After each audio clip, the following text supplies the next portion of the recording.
So we get back to Texas. We're living with my grandmother, and it was so good to be back home, to be, you know, to know where I'm at. I could leave my grandmother's house and know where I was going. I could go to a friend's house, relative's house. I knew people there. I had friends there. It was a great feeling. Um, Eventually, my mom and Gilbert were working, and they got enough money. We got a little apartment, and so we moved out of my grandmother's house. I still didn't go to school because my mom was a fugitive and she didn't want me in school out of fear that through me she would be captured. So we ended up in this apartment.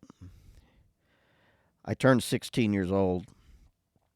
My mom wasn't working, but Gilbert was. He's the one that paid the rent, bought us groceries and stuff.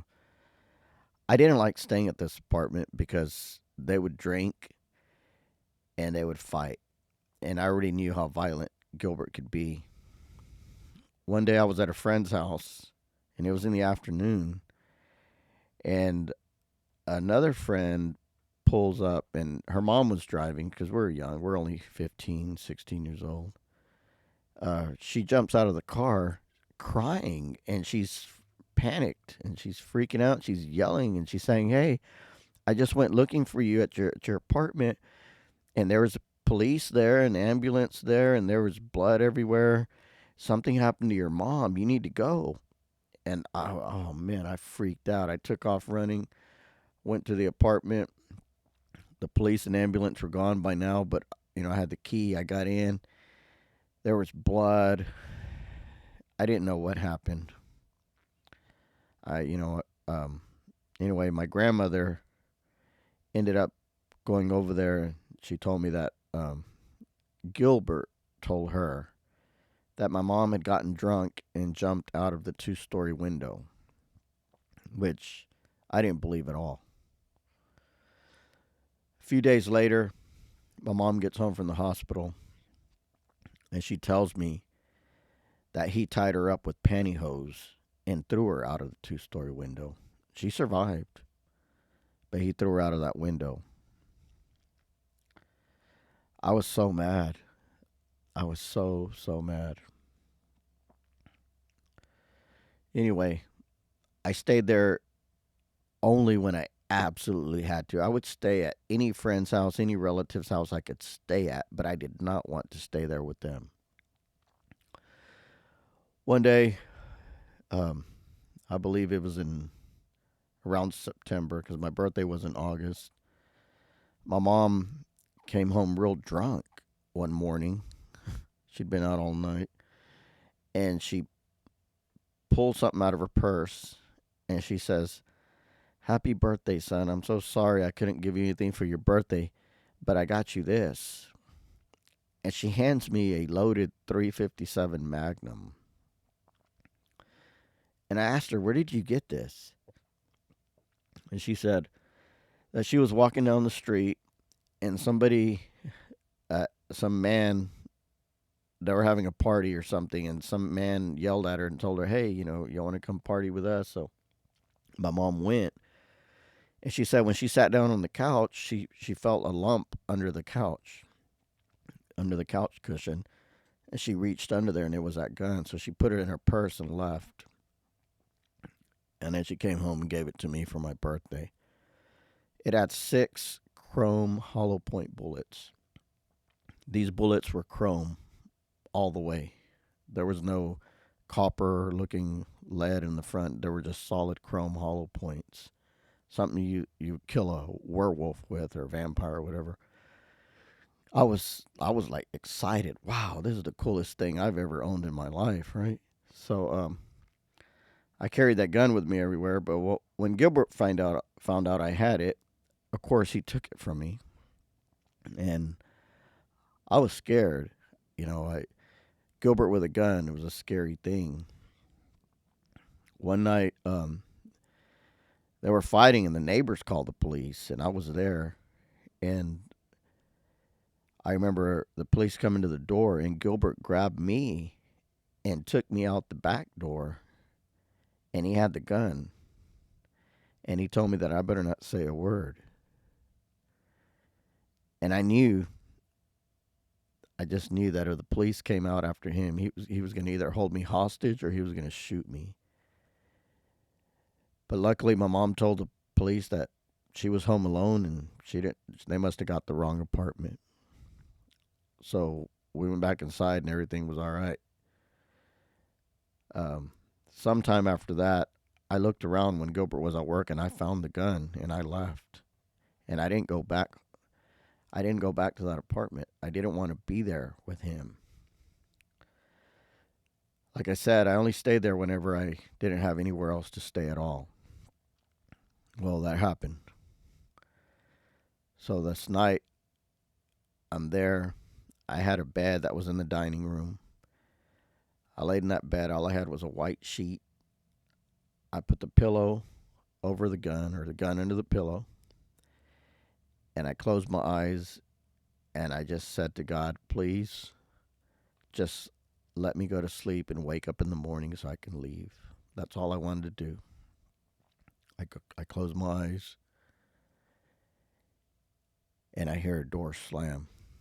And my mom running out of the bedroom yelling, Arturo, get up. He's hitting me again. He's hitting me again. And I'm laying there and I'm thinking, not again. Please, not again. Please, not again. And I'm holding the sheet, the white sheet over my head. I see the light above me turn on. And I see him run in there after her. And she grabs the phone. And I hear the dial, deep, deep, deep, 911. She calls. I hear the operator answer. How may I help you? And I hear my mom yelling, the address or whatever. I don't remember what she was saying. But as soon as she started to speak, Gilbert comes up behind her. And he yanks the phone cord out of the wall. And he's holding her in his arms like this. And he's choking her. He's putting the phone cord and he's wrapping it around. And he's not moving real fast. He just calmly and it's speaking to her in Spanish, just like in a really low voice, like telling her, I'm going to kill you or whatever. And he's wrapping that phone cord. And she's trying to yell for help from me. And she can't even say my name anymore. She started off with, help. And I hear her. And I hear her fading away because she can't breathe at all. I could see this happening through the white sheet that was covering my face as I was acting like I was still asleep. My bed is in the dining room between, the living room and the kitchen. Well, on the kitchen counter, there's a butcher block of knives. And I'm thinking to myself, if he starts reaching for a knife, he is going to kill us both. And sure enough, as he's wrapping that phone cord around her neck and he's squeezing it and he finally gets it, she can't breathe. She can't say anything. I see him reach and he starts to reach for the knife. At that very moment, I snapped and I jumped up and I grabbed the gun from under my pillow and I just turned around and I pointed it at him one time and pulled the trigger immediately. My mom was right here. Her head was right here to his head. I pulled that trigger and I shot him in the neck over here, about 3 feet away, with a .357 Magnum hollow point. I just heard a loud explosion that filled that little apartment living room and dining room. It was so loud. I saw his knees just buckle. He didn't fly back like in a movie. His knees just buckled and he just fell backwards right in the doorway of the kitchen in the dining room.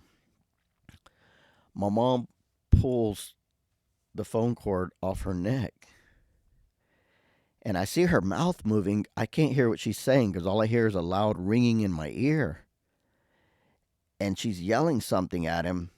I jump down to grab my shoes to put them on because I'm leaving. I'm scared to death. And then as my hearing's coming back, I hear her yelling and she's saying to him, "Look what you made my son do. Look what you made him do." Now I'm starting to hear his breathing as he's on the floor, and I hear this loud gasping for air sound, bubbling, gurgling type sound coming from him. At this point, I don't know where I shot him. I just see him on the ground. His eyeballs are moving super fast. He had really green eyes. They're moving super fast. He's looking around trying to figure out what's going on. I see blood starting to develop a puddle all around him. I have to step over him to make it to the back door to get out of there. I put on my shoes. I yell at my mom, "I'm leaving. I'm leaving." I grab the gun, and as I go to step over him, we're making eye contact as I'm walking towards him. We're making eye contact, and I'm thinking, man, is he going to try to grab me? You know what? All these thoughts are going through my head.